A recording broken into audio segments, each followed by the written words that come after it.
Hello again, this is Everard Junction, and this is another layout tour. I've received quite a few requests on to do the layout tour again, as the layout has changed considerably since I did the last tour. So I'm just going to quickly go around the entire layout from start to finish. You'll notice that I've got approximately 6 trains running at the moment. This is the maximum number of trains I run at any one time due to space constraints and the difficulty of operating any more than that. So we'll start over on this side, which is the newest part of the layout. I built this area a few months ago, back in 2011, sort of towards the end.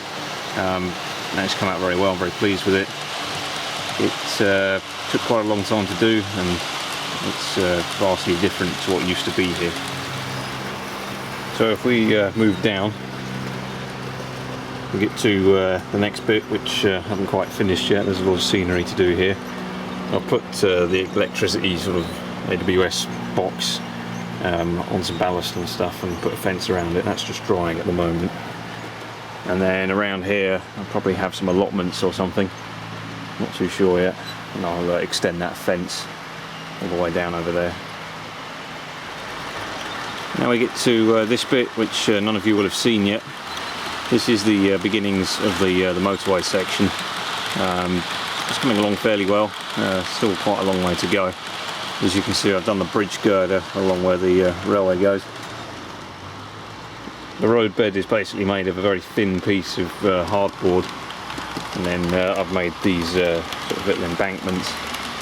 You can see in the corner, it's just 2 pieces of wood and then a piece of cardboard goes across, and that gives you a rough sort of embankment. I've also picked up some proper Mark II air-conditioned coaches, which are now on the back of this 47. They'll need weathering obviously, but that's a nice prototypical rake. Those coaches were extremely common in the 1980s. I was hoping Bachmann were going to release some this year in their new catalogue, but they didn't, so I had to make do with the Hornby ones, which don't look particularly good. Yeah, they're okay, but with some weathering I think they'll look alright. Over here I've got the signal box, and again there's a lot of scenery that needs to be done in this area. There isn't really anything at the moment, it's just the track. But if you look down the whole of the extension, it looks quite good now. There's no hole in the middle.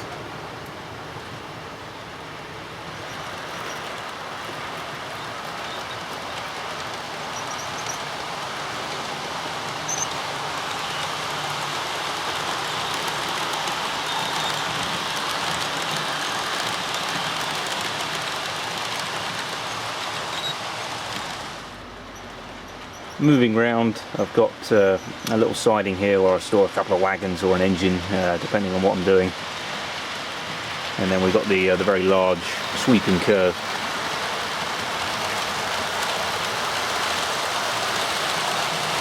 It's worth to mention as well, these Mark II coaches I have converted to use KDs, and they now couple together a lot closer than the standard rubbish Hornby couplings did. They look much better for it. Moving around the rest of the large curve, we come onto the station board. So we've got the station over there, and then here I've got TMD for the DMUs.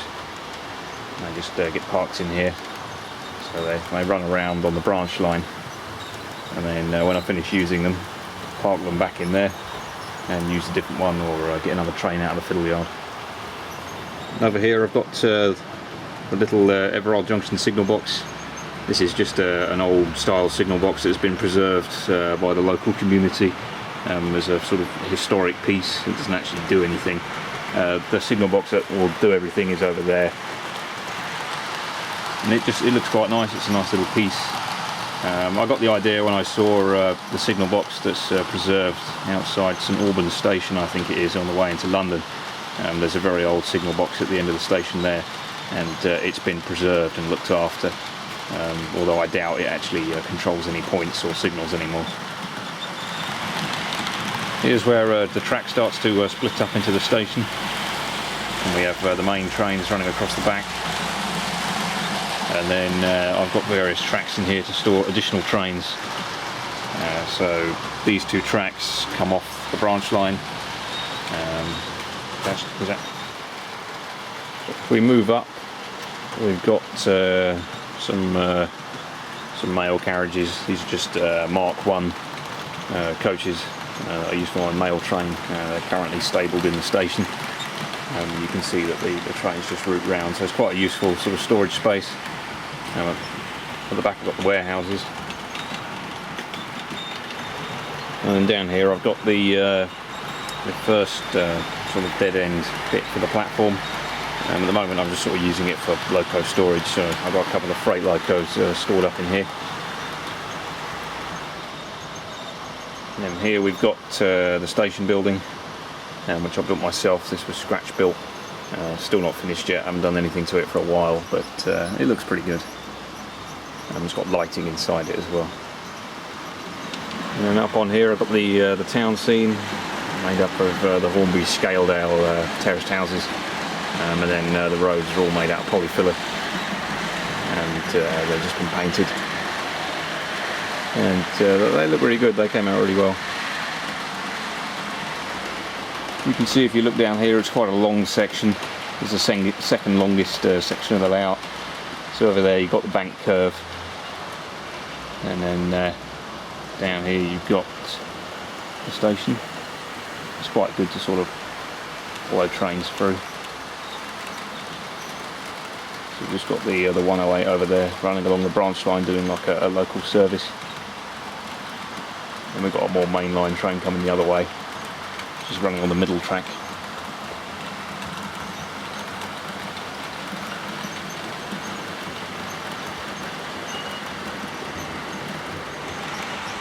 So if we move over the town scene, we come down into the depot area. This is the main place where the locos are kept.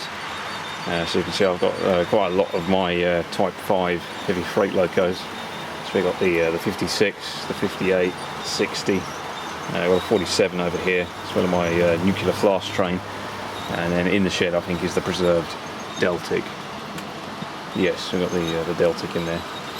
I haven't done any work to this area for a while, I'm just sort of leaving it as it is. There's still a lot to do. There's a dual carriageway that needs to be completed over there. There's more fine detail that needs to be added around here. At the moment I've only really done sort of like the fuel pipes. So that's the depot area really. It's simply a load of sidings, a shed, a retaining wall, and a dual carriageway which I need to finish.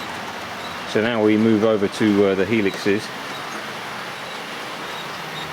And these then descend onto the base layer of the layout, the bottom layer.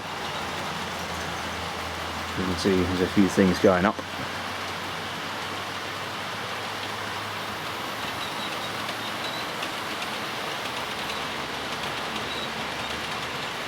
Looks like something's about to come down as well.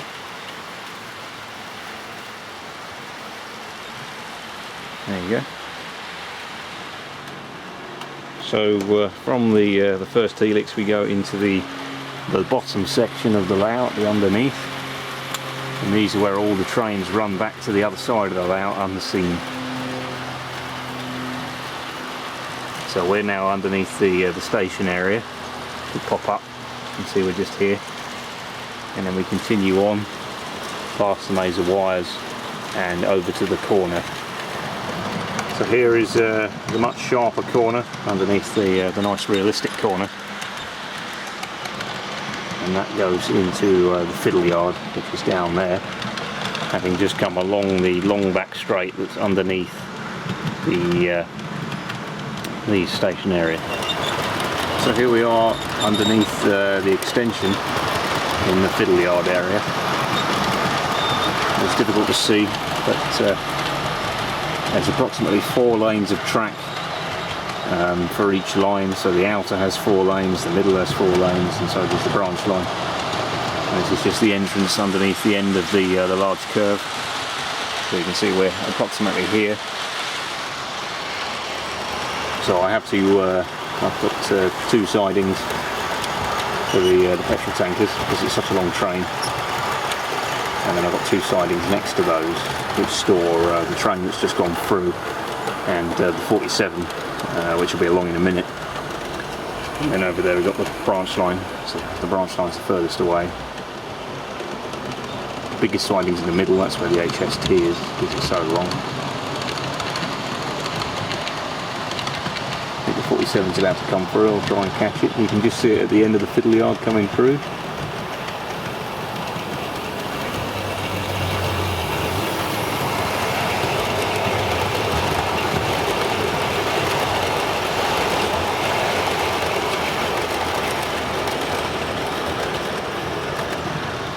So coming down from there, we then get to the motorway.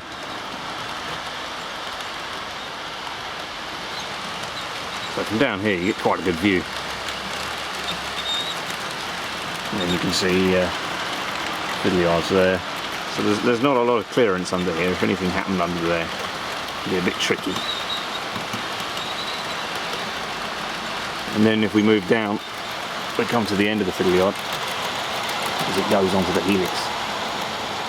You can see there's the rest of the HST. That gives you an idea of how long the HST is. It really takes up a lot of space.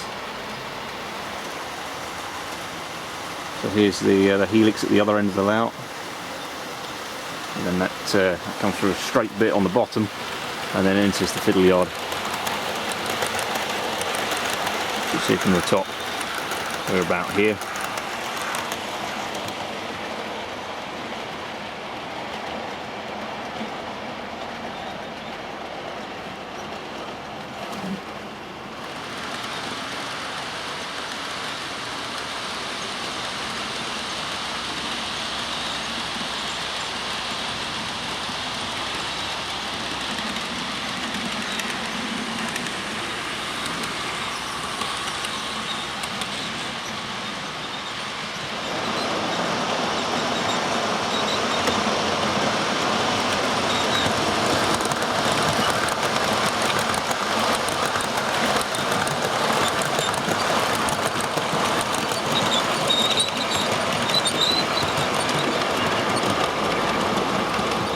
So from going into there, it then comes into this helix, which is modified at the end slightly. So you can see the two lines, the two outer lines go off over there. Branch line comes in a bit tighter. Just gives the illusion that the two lines actually go to different destinations. And then now we're back where we started. So that's a complete round trip of the layout. It's quite big, it takes quite a while. I think it's about 2.5 minutes for a train on a relatively sort of slow freight speed. It takes about 2.5 to 3 minutes for a freight train to complete one lap of the layout. A passenger train going at a reasonable speed can take between sort of 1.5 to 2 minutes to complete a circuit. So that class 50, where it is now, that probably won't appear for another 2 minutes. So here's a shot of the layout in its entirety.